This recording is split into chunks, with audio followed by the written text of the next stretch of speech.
Hello, everyone. Let's talk for episode 257. We are 48 hours removed off of AEW Full Gear. I am not going to do review on that. Nothing wrong with the pay-per-view. It didn't suck. I just didn't feel like it. But that's okay, because Talk for has brought to you a new AEW predictions. And it's very close. It comes close to my heart. It's not the G1. It's not the 5-star Grand Prix.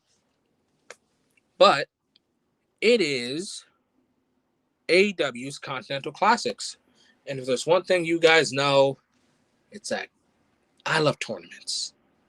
I genuinely do love tournaments. So when there's tournaments, you guys already know I got to bring you guys predictions. So guys, introductions are always a must. I'm Enigma 4, here to bring you AEW's Continental Classics predictions 2025. And I know some of you guys are like, what the hell is the Continental Classics? It's basically the American G1. That is the best way I can put it, because that's kind of just what it is.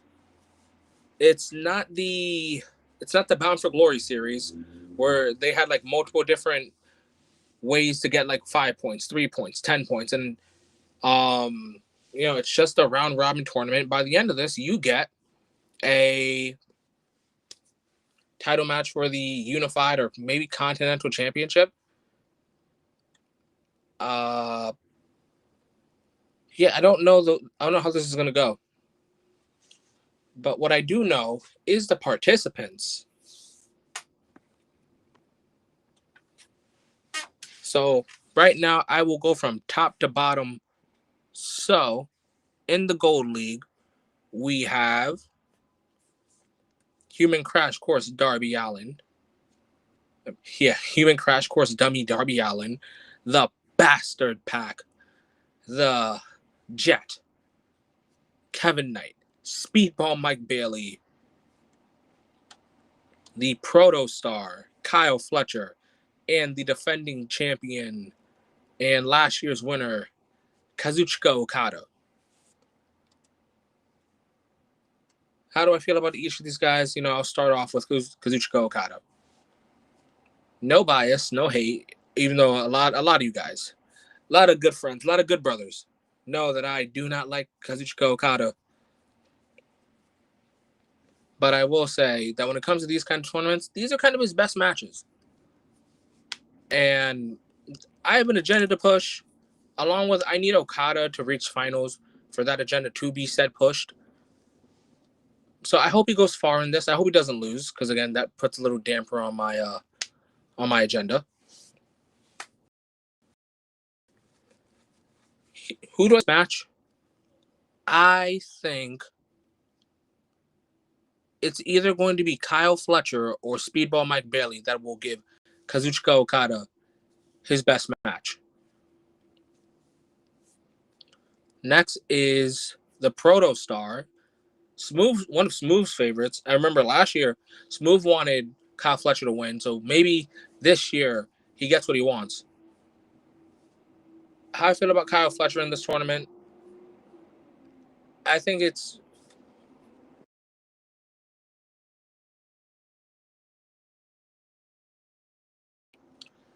the right step in the right direction after losing the TNT Championship, because you don't go down. You don't go down and fall down the ladder. If anything, you start climbing up faster. When it comes to Kyle Fletcher, maybe the Continental Championship is the right direction to go. Kyle Fletcher is an amazing talent. There's so much I can say about this guy. But I think the biggest thing I want to say is this tournament is going to be his shining moment. If the TNT title run made you go, I don't know if I can see him being world champion next year or 2 years. I hope this Continental Classic or this C2 is what really breaks the mold and makes everyone go, yeah, Kyle Fletcher's probably winning next year. And if not next year, then probably like early 2027. Next, oh wait, and also, who do I think Kyle Fletcher's best match will come out of? I think Kyle Fletcher's best match is going to come out of Pac. I think we haven't had a lot of a Don Callis and Death Rider interactions this year, despite them being the two biggest factions in the company. So hopefully, Pac and Kyle Fletcher make magic. And, we get a little Don Callis fan versus Death Riders down the line, because the Continental Classic prohibits outside interference. But who knows? Who knows what the aftermath of this is going to look like? Next is Speedball Mike Bailey. And, wow. I got to know Speedball via the Best of the Super Juniors. And I can't get enough of this guy. Speedball Mike Bailey is a great junior heavyweight. He's a great wrestler. I didn't get to know him in TNA, so everything I've seen is New Japan and AEW. Do I see him going far in this? No, but I do see him being one of the sleepers.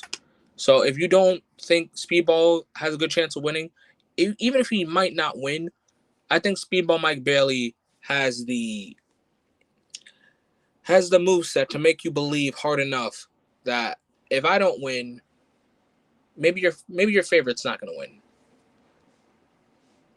Now, who do I think Speedball Mike Bailey's best match is going to come out of? I think it's going to come out of his tag team partner, the Jet, Kevin Knight. Because if that Casino Gauntlet showed us anything, it's that Jet Speed is magic together, but what we need to see is Jet Speed magic separately. And this Continental Classic is where we will see the magic that is Kevin Knight versus Speedball Mike Bailey. Next is Kevin Knight. Goddamn, I don't know how much stuff I've said about the Jet that hasn't already been said by others. Also, speaking of Kevin Knight, little shout out to a friend, Johnny, where he talks about a lot of the rising stars in wrestling. Guys, please go check that out. Especially after I believe it was either ESPN or PWI talking about some of the best wrestlers under 30. So if you guys are down to learn about any of the young rising stars, then go check out Johnny's video if you guys are interested in learning about the future of wrestling. But to continue talking about Kevin Knight now, Kevin Knight has had a hell of a year. He was in Best of Super Juniors. He has been teaming with Speedball Mike Bailey and just putting on highlight after highlight. I'm gonna pause the agenda real quick of wanting him to join the Hurt Syndicate, because this has nothing to do with the Hurt Syndicate. This is all about the Continental Classic, the Unified Championship, and I think Kevin Knight has a better chance than people are going to give him credit for. Who does he have to go through? He has to go through a lot of people. He has to go through Darby. He has to go through Pac. He has to go through his own tag partner, Speedball Miami. He has to go through the Protostar. He has to go through Kazuchika Okada. But if anyone is going to make it through, it might be the Jet. Who do I think Kevin Knight's best match is going to come out of? I think Kevin Knight's best match is hands down going to come out of... Kevin Knight's best match is going to come down out of Speedball Mike Bailey. I think sometimes the best match you can have is with your own tag partner. And Jet Speed, again, separate, together, are magic. So, again, these two are going to bring the best out of each other, and the only thing we can do is watch and enjoy. Next is the bastard, Pac. You know, I have wanted Pac in a Best of Super Juniors for God knows how long now, or even a G1. So when he's in the Continental Classics, I am just edge of my seat every match because he's just putting on banger after banger after banger. And it makes me go, because I remember in between 2019 to 2021, I always told Smoove, the first 5 AEW world champions needs to go something like Chris Jericho, John Moxley, Kenny Omega, Hangman Page, and Pac. Just something along those lines. Like those need to be like my first 5 world champions for AEW. And I've said that Pac is a future world champion. And I think the Continental Classic is a tournament that shows that for a lot of people that go, maybe Pac should win the world title one day. And if you guys want to go back to like Adrian Neville days, I've been believing that Pac should be a world champion since he almost beat Seth Rollins. So if it wasn't going to be in WWE, I sure do hope it's in AEW. But for right now, this isn't about the world title. It's about the Continental Championship.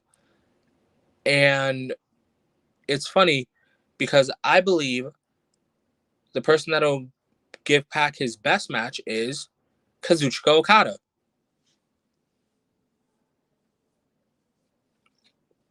And here we are. We are finally at the unkillable Darby Allin.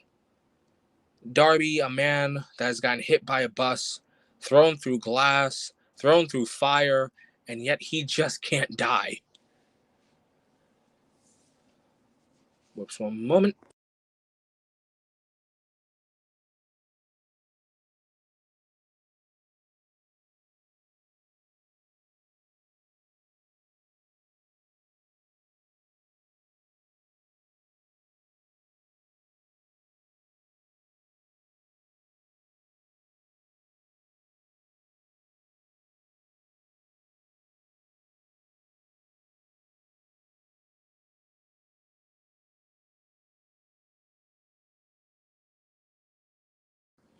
Okay. But yes, the unkillable Darby Allin. That is going to be the new nickname I'm going to go by. Darby is going to go through hell in this tournament. And for some reason, I'm seeing a lot of people say that he shouldn't be in this tournament. That's pretty funny. But I think Darby fits this tournament. He's not the grounded wrestler that, most people are here in the block. But I kind of don't mind the idea of Darby making it so close yet so far. And someone like Pac is what stops him. But that's actually not who I think gives Darby his best match. I think the person that'll give Darby Allin his best match is the proto-star Kyle Fletcher.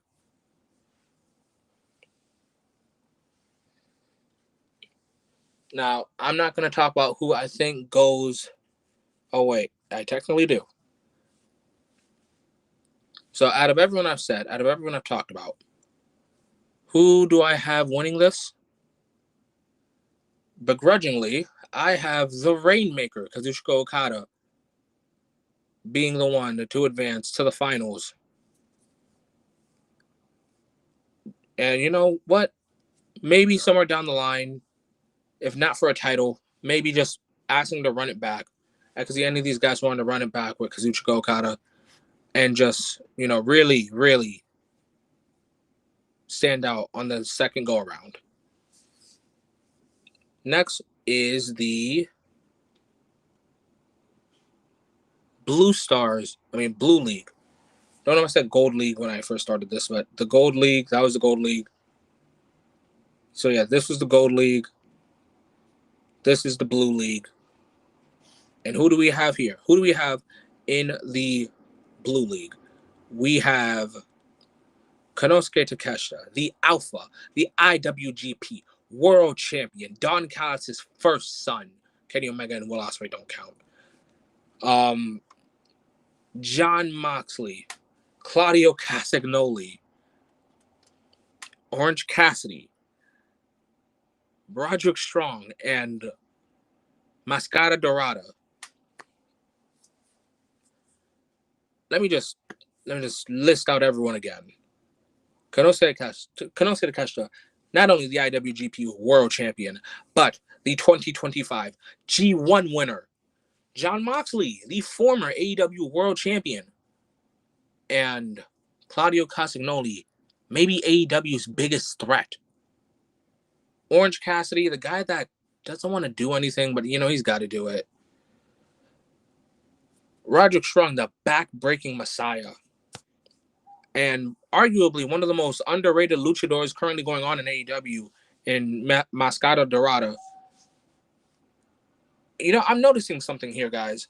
There are no sleepers in these blocks. And if there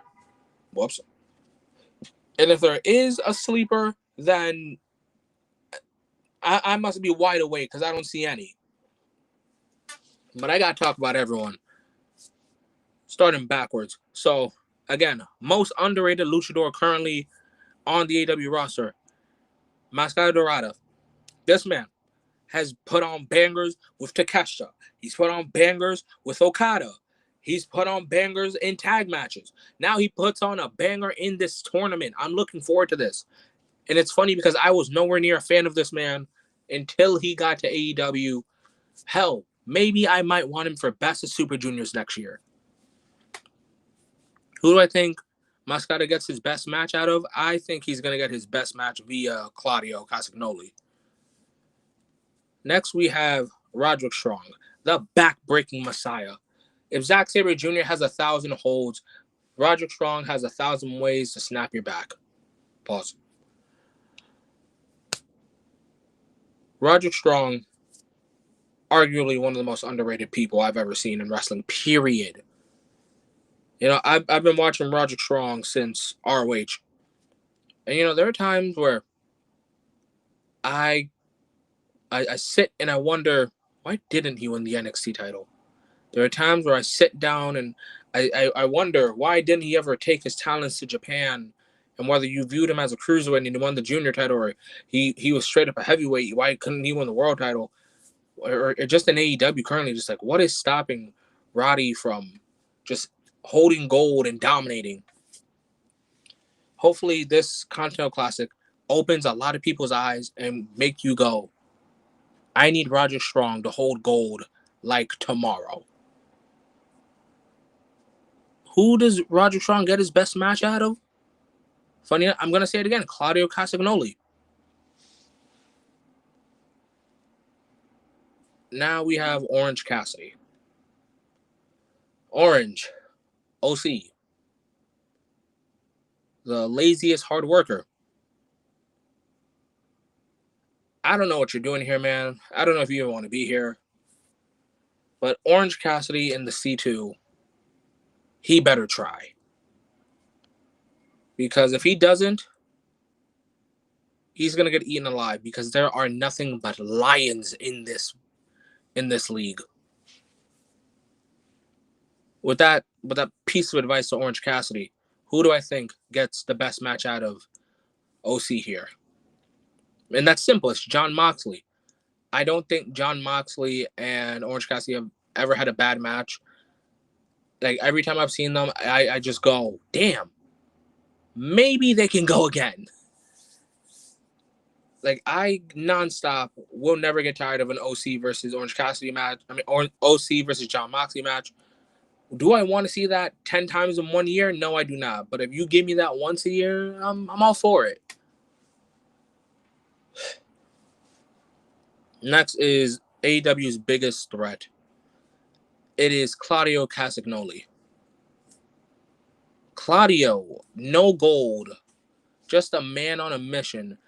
The only thing I'm happy about is that Darby Allin and Claudio are not in the same block, because the way Claudio has been bullying Darby, I think Darby needs a break. Unfortunately, that just means that the rest of the block is Claudio's punching bag until hopefully Darby makes finals and Claudio makes finals, and he launches him maybe over the announce table into the crowd. Maybe he launches him off a ramp. Because again, I just gotta ask, what did Darby do to Claudio? All he does is try to hurt himself and climb Mount Everest, and he does all these things, and Claudio goes, nah, I gotta do it myself. Now, real question is, who is going to give Claudio his best match? And I know a lot of people are probably thinking Roderick Strong or Jon Moxley, but I think it is the Alpha, Konosuke Takeshita. You know, I'm talking about all this destruction, all this brutality from Claudio, but Jon Moxley is just as much as a man of violence, just a man down on his luck as well. You know, he's tapped out to Kyle O'Reilly twice. He lost the AEW World title. Jon Moxley is out here putting over a lot of people, but this tournament is not a tournament where I think he's going to put people over. I think this is the tournament where he shows the Death Riders, I still got it. I still run the ship. I'm still the captain.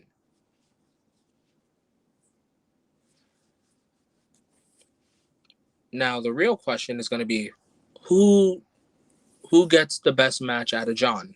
I mean, who gives Jon his best match? And this is now where I go.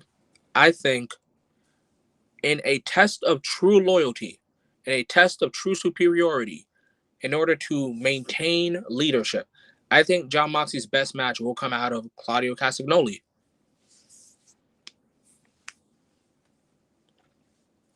And now we are here. We are at the Alpha. We are at the G1 winner. We are at the IWGP World Heavyweight Champion. We are at Konosuke Takeshita. For Wrestle Dream predictions, myself and Smoove, we kind of agreed that Konosuke Takeshita probably might enter the C2. I don't know if people thought, oh, he's going to be too busy with Japan or he's going to be too busy as IWGP World Champion. Guys, look at Konosuke Takeshita's work this year. This man is on 3 contracts. He's getting direct deposit Monday through Wednesday. If he's not doing AEW, he's doing New Japan. If he's not doing New Japan, he's doing DDT. If he's not doing DDT, he's doing AEW. The point is, Konosuke Takeshita has time to do it all. And now he's doing the C2. If he were to win, hypothetically speaking, of course, I'm pretty sure that would make him the first and only person to ever win 2 round-robin tournaments in the same year. Konosuke Takeshita, again, just the body of work this man has had this year, from double champ in the Tokyo Dome to putting on bangers on bangers on bangers, to winning the G1, to winning the IWGP World Championship. At this point, winning the C2 might just be overkill. Like, enough, man. Enough. You got it. But no one can stop Takeshita. I don't think I can stop Takeshita. Don Callis can't stop Takeshita because, like I said for Wrestle Dream predictions, Takeshita is on a mission. Takeshita wants to finally prove to Okada that he ain't the top dog of Japan no more. He ain't that top dog that, you know, the non pure wrestle fan is gonna be like, oh yeah, Okada. We are moving past the times of Okada. We are moving past, oh, that one Japanese wrestler, that guy that had a really big run in New Japan. We are moving past those times. We are done with the times of talking about New Japan Shinsuke. We are done with the times of talking about Hiroshi Tanahashi. We are done with the times of talking about Kazuchika Okada. When you talk about the top Japanese talent in wrestling, say his name. And no, I don't need him to appear. Konosuke Takeshita. With me singing his praises, the only thing I gotta ask now is, who do I think would give Takeshita his best match here? And honestly, it might just go down. It might just go down to Roderick Strong. it'll be Roderick Strong's back-breaking moves versus Konosuke Takeshita's strong style, and it'll be the true test. What breaks first? The body, the mind, the spirit, or everything all at the same time. And who do I have this? Who do I have winning this? Obviously, I would have Konosuke Takeshita, the IWGP World Champion. Now, before I would talk about my fantasy booking, before I would talk about the hypothetical finals already set up, let's do some fantasy booking. Normally when I do these tournament predictions, I've always got someone, whether it be Smoove or it be Jason or maybe it's Tommy. So hopefully next time you guys see a tournament here on Talk for Glory, I do have a guest and we do just talk it out. But for fantasy bookings for the C2, same rules will apply. Any company, anytime.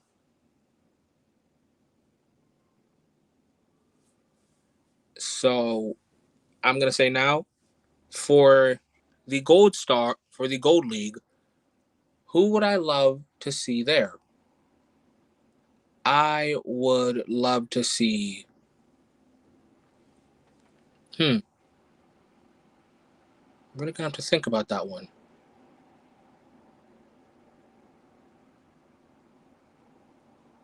Okay. This is going to probably sound a little out there, but I wouldn't mind seeing Jeff Cobb in this. I wouldn't mind seeing Jeff Cobb face the likes of like Darby, and like as Darby's trying to just like throw himself at him, he catches him, does the spin cycle, tour of the islands, anything of that nature. Kevin Knight probably tries his luck. He gets thrown. Speedball, he'll go try to deliver some kicks, but Cobb will probably throw him. Fletcher and Okada might have the best chance against Jeff Cobb.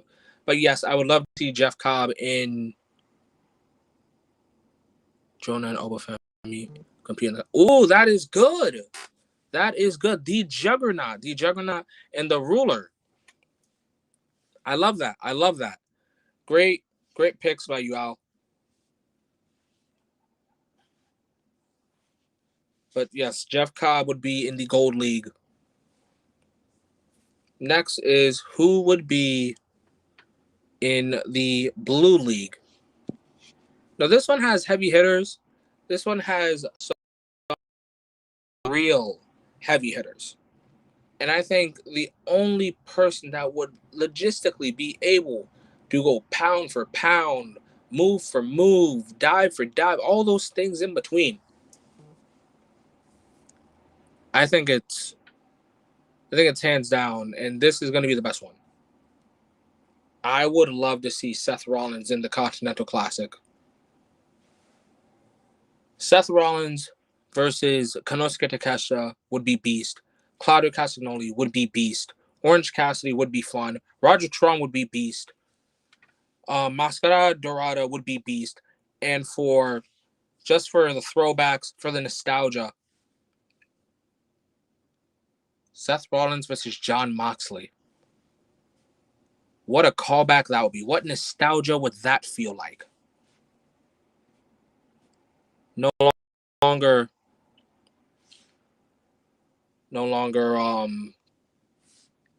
Dean Ambrose, but now a new man, a broken man, an extreme man, a focused man, a man with an agenda, a man on a mission. No longer brothers. Seth Rollins versus Jon Moxley is a match I think would be amazing to see, and I do hope we get. If Kevin Steen showed up in AEW, how would you go about that? If Kevin Steen showed up in AEW, the only thing I could see is a power struggle between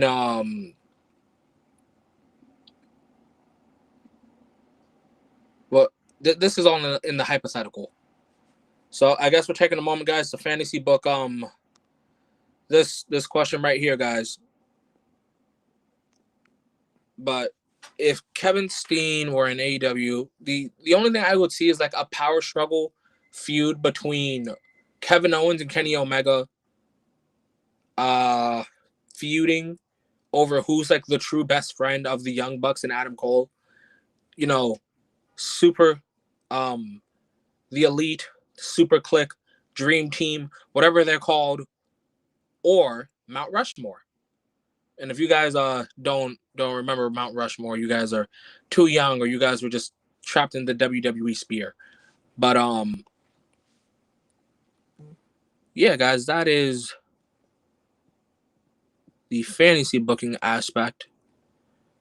But with that, next is finals. So now with finals, I have declared for Kazuchika Okada to be the winner for gold and Konosuke Takeshita to be the winner for blue at AEW's World's End. Who wins that? Honestly, I don't know, but I would love to see. I would love to hear Don Callis on commentary for this match. But I just remember that this is Talk for Glory, guys. We can't do I don't knows, so I do need to give an answer. And I think in order to stat pat, in order to secure the win, in order to lock it down, I have the Alpha, the IWGP World Champion, the man that opened up the year, double champ in the Dome.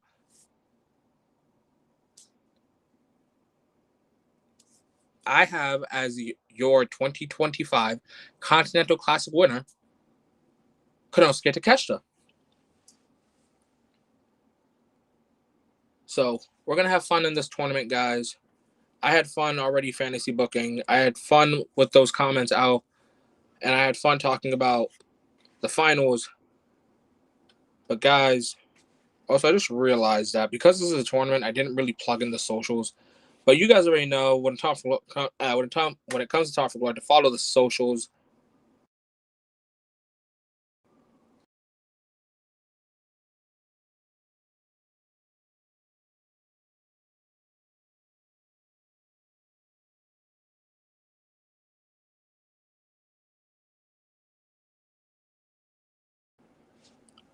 But guys, yeah, I had fun talking about the Continental Classic. It starts tomorrow. I wish that the blocks at least dropped the day before Full Gear. This way I can do predictions on that, and then the schedule is clear. The next thing that will be coming here on Talk for Glory is probably going to be Survivor Series predictions, which makes 7 years of Talk for Glory. The first ever video myself and Smoove did was the Survivor Series and War Games predictions and reviews. Guys, I really recommend going back on Talk for Glory 2019, 2020, 2021. These introductions, these bullet points, this way of podcasting was not done in the very beginning.